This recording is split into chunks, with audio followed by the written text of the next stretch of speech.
And we're live. Woohoo! Hi. Live, yeah. It's been a while since No. we've had you on. Yeah, I'm happy to be back. So it's so good to see you guys And in I a virtual I space. think last time we chatted with you, you've made a move from my hometown, your hometown, I guess, to Yes. Tennessee. Yes, that's correct. Yes, I moved about 15 months ago. So loving life in Tennessee and all the seasons. Today's high is 49. So Oh, wow. Okay, you actually yeah, get seasons now. That's something I missed yes. from my days of hmm moving elsewhere. What is I, your favorite part of Tennessee? Um, well, we live in a lot smaller town. So I think sometimes there's like this stigma of living in a small town is like you know everyone and everyone knows your business, but there's something about knowing when you go out in the community or you spend money at the local coffee shop, like it's literally going back to like directly into that person's family or like that community, their sponsorships of the local softball team or something like that. So it's a big difference from going from 1 to 1 million just in San Diego City, and then 3 million in the county to I think there's like 180,000 people total in this town. So it's like it's a big town according to them, but I'm like, no, this is nothing. Not a big town at all. So yeah, it's yeah. nice. It's so good to chat with you. So, Yeah.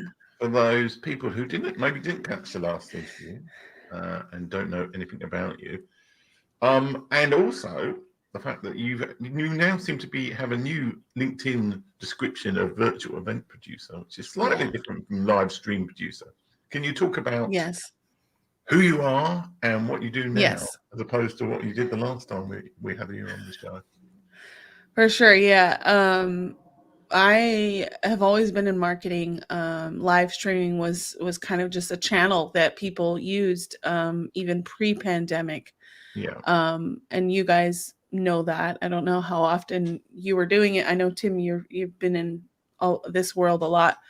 And people were just doing it and mostly marketing people. And yeah, then when the pandemic hit, everyone was kind of like, okay, like I got to have my own live streaming and I'll set up this streaming. And now what I've learned to really kind of articulate to people is about an experience for um, even your speakers, because if you're not being properly treated, they're not going to show up giving the value that they need to give. So it's an event, and changing the word around it's still like small scale events, webinars, live streams. That's where I mostly work in, but I've also done large scale events.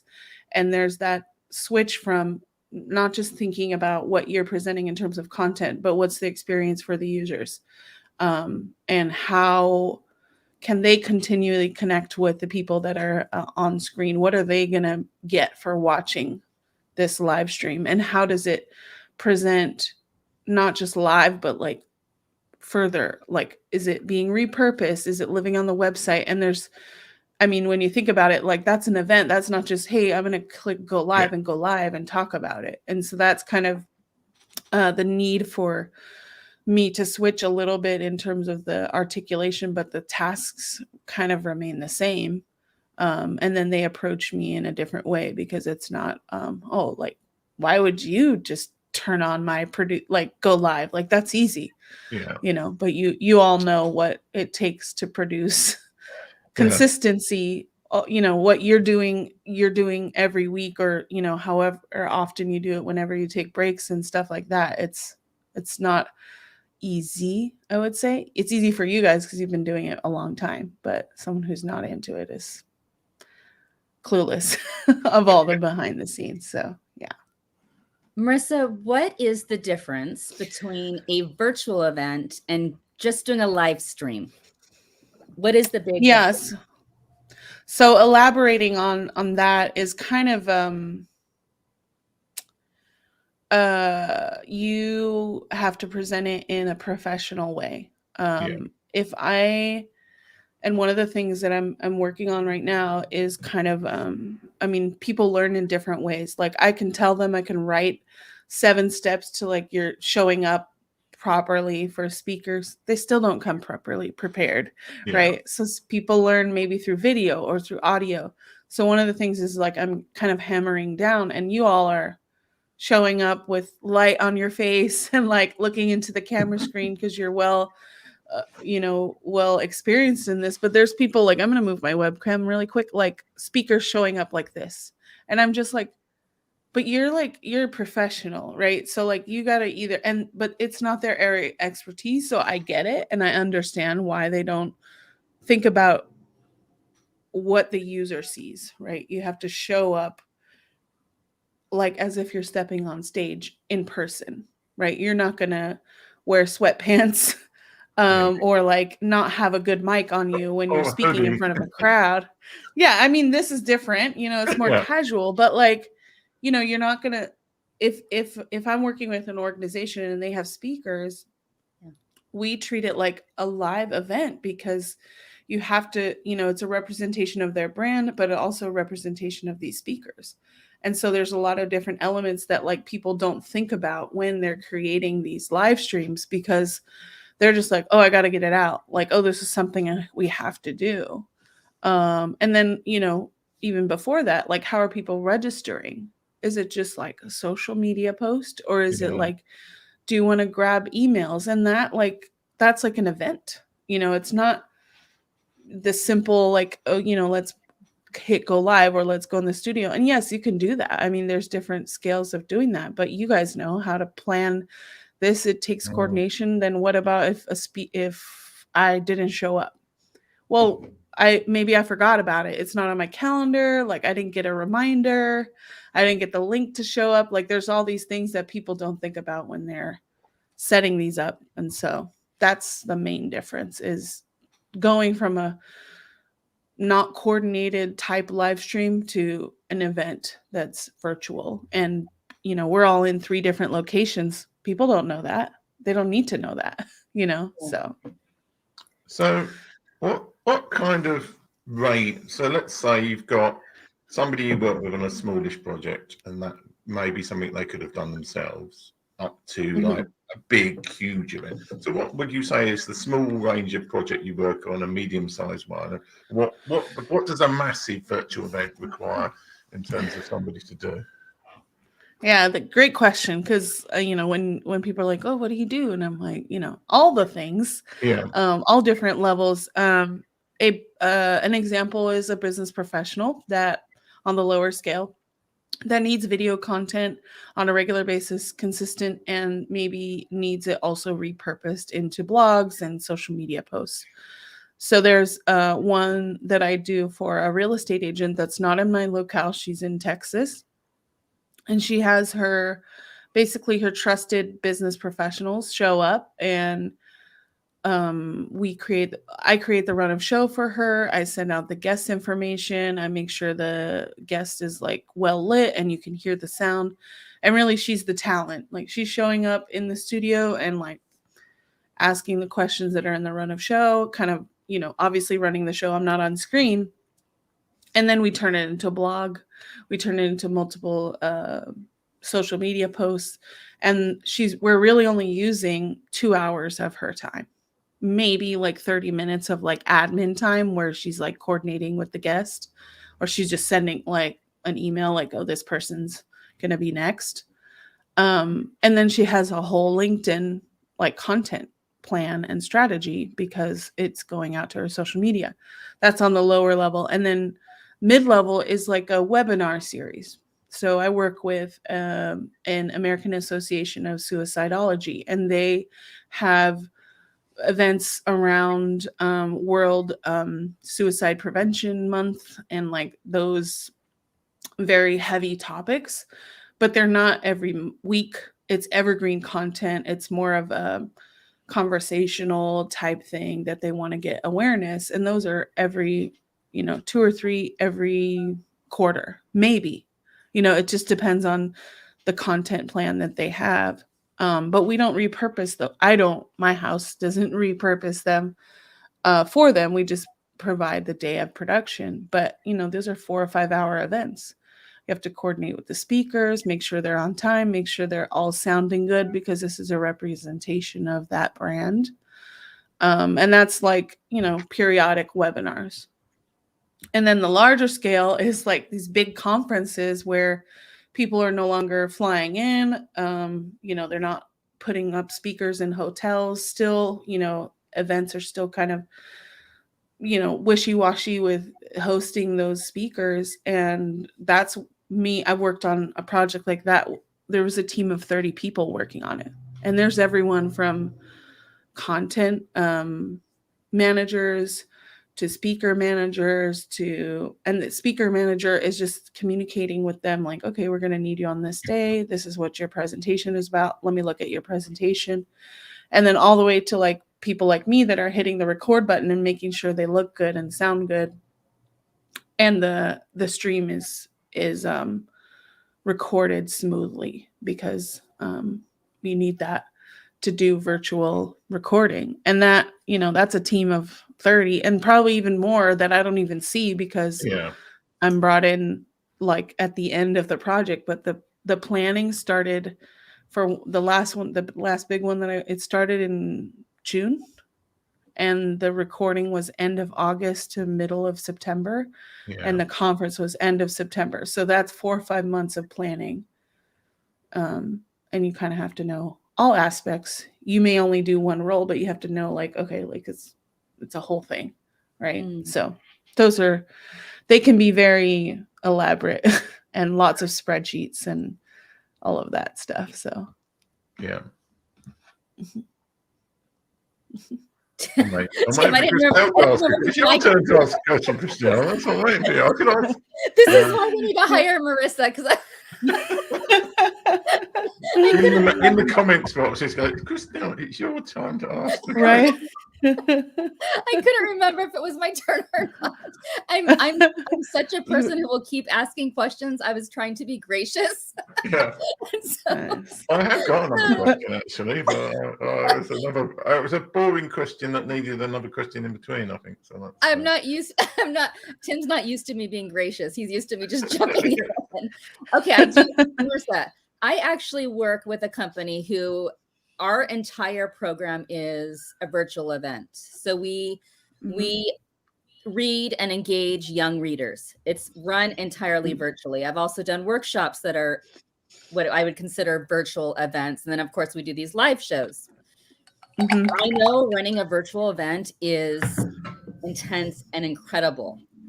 How do you make someone like me who's running a virtual event, my life easier? Like very specifically, why would someone like me hire you for whether I'm running a women's workshop or a nonprofit virtual event weekly? Yeah. So it really depends on how so what I'm thinking is like you have lots of events going on at the same time. So how much can you do if you're like, let's say your big like flagship event is like 2-3 hours, right? If you're allowing someone else to control the room at that time during those 2-3 hours, can you create everything and give the reins to someone else to like push the buttons and make sure it goes off good? And that also depends on how your speakers treat you or how your guests treat you. In terms of what I've seen is if it's an internal person, they don't really take the advice as well. If they have a producer, they're like, okay, like this is more serious, or let me make sure that I'm set up properly. And so imagine you going into a TV studio, you're like executive producing this event because you know all the things, you know every detail, you drew the run of show, but then they have the person behind the camera that's making sure that the right shot is there. And so you're kind of like overseeing so that you don't get overwhelmed with having to learn the technology, or like, maybe your strong suit. I'm just making an assumption. Some people know how to do all these events, but like don't know how to troubleshoot virtually an audio problem. And that is, that's like tech support too. It's like, oh, like click that little cog on the bottom. Oh, that's not coming up. Okay, it's not even loading. You kind of have to like walk them through. And so there's a sense of calm when I do that, if that happens. But I have to be able to, it doesn't always happen, but like, if a live stream goes down, what's the backup plan? How are we gonna get it back up online, and what contingency plans? So there's some tech involved of the producing side that I do and that I specialize in, if that does come up in the events that you have. And I work with houses that do all the things in terms of doing the run of show, get the guests, and I just show up for the day of. But I'm well versed in the tool that like they don't need to sit there and press all the buttons. They can just oversee it. And that's a different level, And that's so. Can I just say the brain power involved in having to engage an audience and then also do all the tech work is insane, which is where I'm guessing why someone like me would hire you, because it's just not, for me, it's not possible. Yeah. Well, and if you're hosting, like this is your thing, right? This is your main idea. Like this whole time, like I've been looking at the camera, and like if you're like, okay, now we get to go to this next segment, and you don't have to go and look and like press, look over that way, or try to do it like, oh, I'm going to use my mouse and try to like press the button without looking at the camera. And those are things that like you could build all like the framework, you can manage every single aspect and just bring a producer in to like do the day of. And that's something that people do. It's just a matter of like, for me, like when I think I had asked Tim when I was doing a live stream a couple months ago, since he's familiar with the tools, like, can you come in and press, like do the day of producing? Because I was the host and I had a guest and I wanted to engage at my run of show here. Unfortunately it didn't work out with the timing, but like, I'd rather, and I'm a producer, and I'd be like, no, I want someone to help me because there's a lot of things going on. And if I'm not listening to my guest or listening to the conversation to do those quick transitions into the next segment, because I'm focused on, I got to get to that next thing, or got to put up that banner, or make sure I mention this thing. Like there's so many things going on. And, I liken it to a live stream or a live event. Like there are people there that are like putting their hand up like, okay, next segment, or like, there are people that are handling the AV. So I think the tools are there for it to be easy for you, but if you want to take it to the next level, it's definitely possible to have a producer. On a personal level, it's absolutely imperative. I have actually myself caused an entire live virtual event to go down. But had we had a producer in charge of all the tech stuff, I wouldn't have done that. I mean, it's those little technical things. And that's not little, I'm saying little, but those technical things. It's like we just now, well, actually, I think it was slightly earlier, but we had like some spam commenter on the YouTube channel. And if I was doing like the presentation, I wouldn't have spotted that. And we would just have like a whole load of 69 fun thoughts posting all over the I saw that YouTube channel. Right. And so we're just going to block them. But that's the sort of thing that and also is however good you think you are. I mean, I have this slightly with my book chat live show because it's a lot more complicated because I have to do it on the phone and I'm moving. But however good you think you are at each of the bits, doing them all at the same time yourself is such a massive amount of work. Yeah. Well, so, and people need, like, to your point, people need to, I want people to do it on their own. But I also want their message to be that, I mean, that's why I'm in it. Like I'm in marketing for that reason, to learn about things and allow people to share their message. And if they're so flustered, I mean, I know so many people that have not started their live show after, they wanted to 2 years ago when we all like shut down. They have not started because they're like, okay, what mic do I get now? What light do I get? They're really stuck on all the tech and all this the stuff, but they're like, they don't think about, well, there's people to help you set up, and then maybe down the line it's something that you do on your own. It's just a matter of, people don't learn by, a lot of people don't learn by just reading something and okay, I have a cool live show and an event and it's all good. They have to do it, so. Yeah. So let's say, I know this isn't true, but let's say Christelle was starting a virtual event for llama farmers. I mean, at this point, I feel like I need to. So let's just go with it. This is all from a long-running joke, in that I claimed in one interview that Christelle wanted to start a llama farm for those nice fluffy llamas. Well, actually, alpacas seem to be what everybody goes for rather than llamas. Right. But let's say that she, what would be involved? Let's say she had 20 llama farmers from around the world, and it was one day event, virtual event.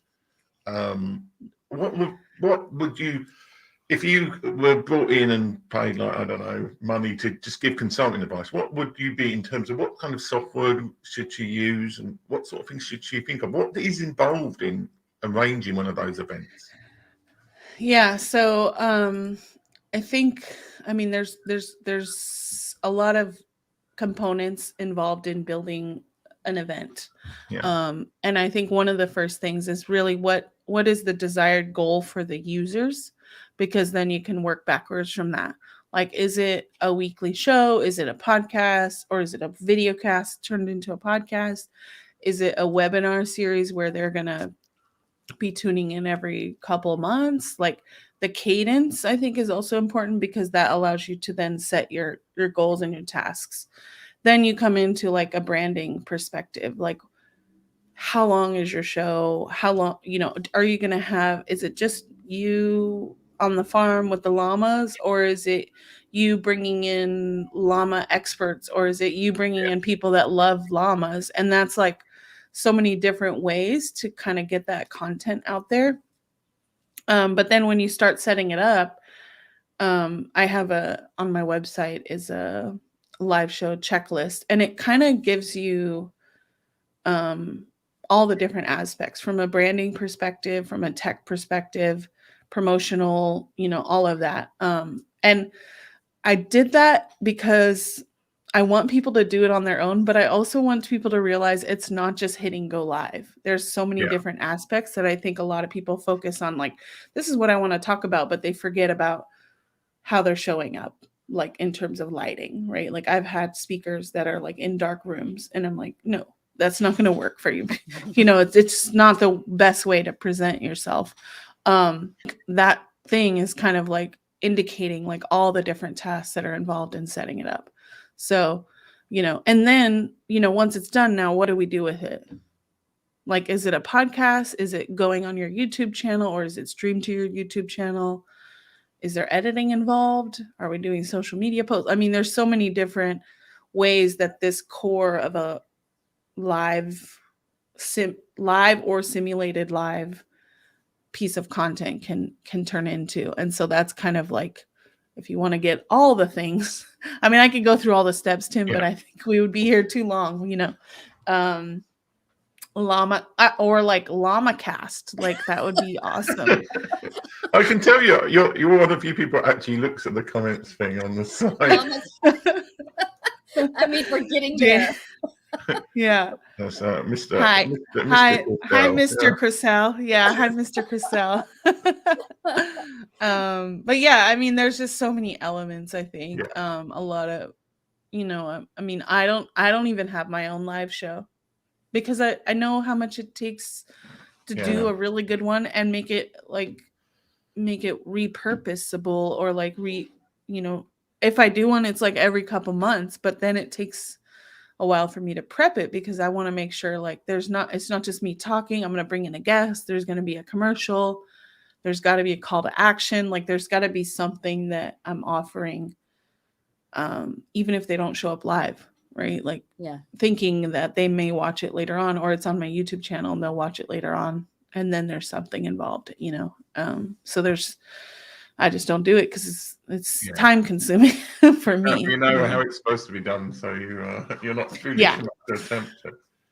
Yeah, I think exactly. you do a soccer podcast or something. You're co-contributor on one of those. Aren't you? Yeah, that's on a current hiatus because it's a startup company, and so we did it for 5 or 6 months, and then we had to, readjust the funds. But I also do a local podcast, and it's not video. And and actually have a producer for that. Like I know how to do all this, but I'm like, I just want to be there in the studio and bring in guests and not think about how the video looks, because Yeah. I would be very concerned, not concerned, but like very like, okay, like I need to make sure I look in the camera because it's a video podcast. Like I don't want to just record us talking, and then we record 2 every morning or every Wednesday morning. Right now we're on a break for holidays, but like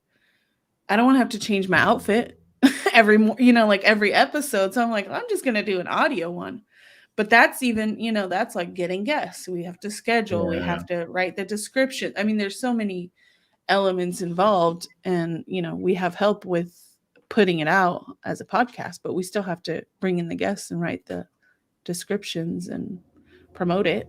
No one else is promoting it really. So Yeah. So is this also sports related or is it event related? no, it's called Locally Owned Murfreesboro. So it's highlighting the locally owned businesses and their stories in this town. So it's very niche, very niche. So it's good. I mean, I like it because one, I work behind a computer all the time, Yeah. and if I didn't do that, I wouldn't be out in the community.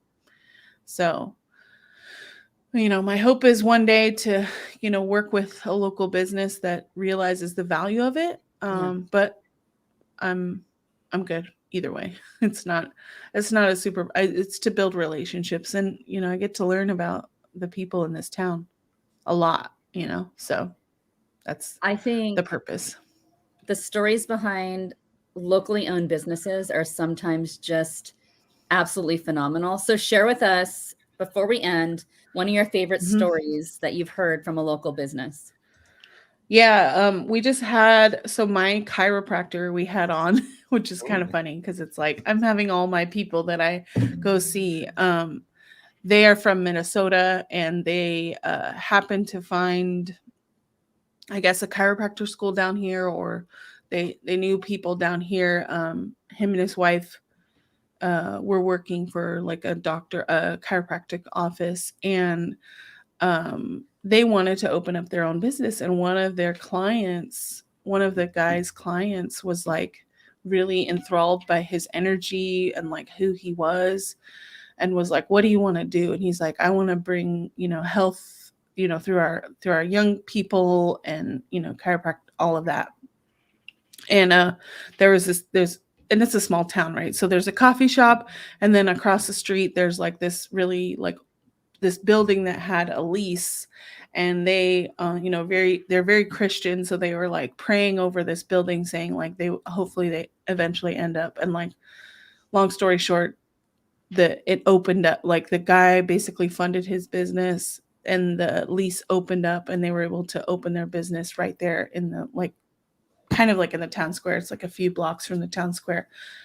And just hearing that like he was like meant to be here, and like everything that kind of fell into him. And it's, we talk about marketing sometimes, and he's like, should I like invest in like a Facebook marketer? And I was like, no, actually you just need to be out and about in the town. And then I talked to him 2 weeks later. He's like, we're so busy, we need to hire someone else. Like we need like some admin help, and it's just the way this town is. Like it kind of just like everyone kind of supports each other, and if you have it in your heart, in the, it's like they say, oh, the heart-centered entrepreneurs, like I really feel that here, so it's really nice to hear those stories of those people, and then how they connect just in this circle of like locally owned business, because we're all up against big corporations, which also work with me. So I'm also like, oh, okay, like I like the big corporations because they have the money to help, help Yeah. fund my business, but but I also invest that money that I'm earning back into my community. So it's not like it's a circle of flow, energy flow, however you want to What are you going to say? call it. Circle of life there. You cut into Yeah, no, the Lion King. no. Circle of life. Yeah, no. Yeah. Yeah, it's you give what you get, and that's how I Yeah. approach it. I'm able to do what I do well, and then I give back to the community as much as I can. Last year I sponsored a little softball team. Ooh. Like I had my little logo on like the banner, and I'm like, that is like just awesome. And they're like, oh, for like, can you donate? It's $100 for the season. And I was like, okay, yes. Like, yeah, I can do that. That's cool. I actually think that I think I tried doing it a few times. I think sponsorship can actually work very well for a business. I think a lot of people don't Mhm. necessarily. Mhm. And if anybody wants to sponsor this show, I'm quite happy to do it. Well, yeah. I mean, it Yeah. really, I think when you get sponsored, that hopefully that organization or that company is shouting you out as well on all their Yeah. social media. So it's a two-way Right. relationship there. Yeah. And I mean, that's a good point you guys bring up, because I think a lot of people don't think about the way they construct their live streams with eventually potentially being sponsored. Because Yeah. if you're not going to present yourself in a professional manner, like who is really going to want to give you money to be like, oh, this show is brought to you by Live on Social Now Productions or whatever it is, and they don't think about that. They're just like, well, how am I going to monetize this? And I'm like, you can monetize it by like really presenting Yeah. yourself in the positive light, and then pitching people, okay, this show's going to be sponsored by you. We talk about it on social media. We have a commercial for you. I mean, there's so many different ways to do it. And and I think people also, when they're growing their business, they bring on people. Like we did the soccer podcast for brand building. So people could find out about this startup, because how else do you invest, tons of marketing dollars if they don't know about you? So we brought in like target people to get the word out. And that's a way to, invest your early seed money that you have from like your bootstrapping your business. Set up a live stream and invite people on that you want to partner with or that are going to talk about your business. So Absolutely. Okay. I think Christelle tried to ask you this before, but we got waylaid talking about local businesses. So, how can people? Let's say that James wanted to start a live show of confessions of somebody married to a Llama fanatic. How could he get in touch with you to hire you to run his live show? And if anybody's interested in local events, or anybody in your local neighborhood who wants to get in touch and be on your local podcast, how can they get in touch with Marisa? Yeah, so you can go to my website. You can schedule a call with me, like a discovery call, if you are ready to make the decision, to figure out like, where do I fit in from the strategy point to all the way to like day of production, or even repurposing. That's like very one-to-one. Like we're going to find out if there's a fit. If you want to talk to me about the podcast locally, or you just want to have a conversation, LinkedIn is probably my best platform. You can find me there, Marisa Cali, Cali, and I have a little like universe, like little star symbol, so that you should be able to find me. And I'm also on Twitter at hashtag Marisa spelled out. Yeah. And if you scan the QR code, which I'm actually putting right down, it's all mirrored. That's the thing that's very confusing about this. That'll take you to my website, which has links to her website, which is very confusing. Nice. Thank you. That's awesome. Marisa, thank you so much for being here and chatting with us again. I always like seeing you on social media and kind of doing our virtual hello. So it's so good to see you again on our show. Thank you. I had a great time. All right, and thanks for everybody who watched, which may well be James. I think there was a few other people on earlier. So thanks everybody much. And next week we have Andrew and Pete on the show. Oh, So nice. That's exciting to look forward to. I might have to change the graphics to have. Maybe I'll have to ask them if they're going to share a screen or not. I think I might do. Right? Yeah. You might need both. Yeah. Yeah. See, that's something that, like, you got to think about, like how many people are on screen and how Yeah, often. I know. And do I have to change the graphics and all this kind of stuff? Mm-hmm. Anyway, thanks for everybody watching. And next week we've got Andrew and Pete. Woo! All right. Bye, everyone. Bye. Thank you.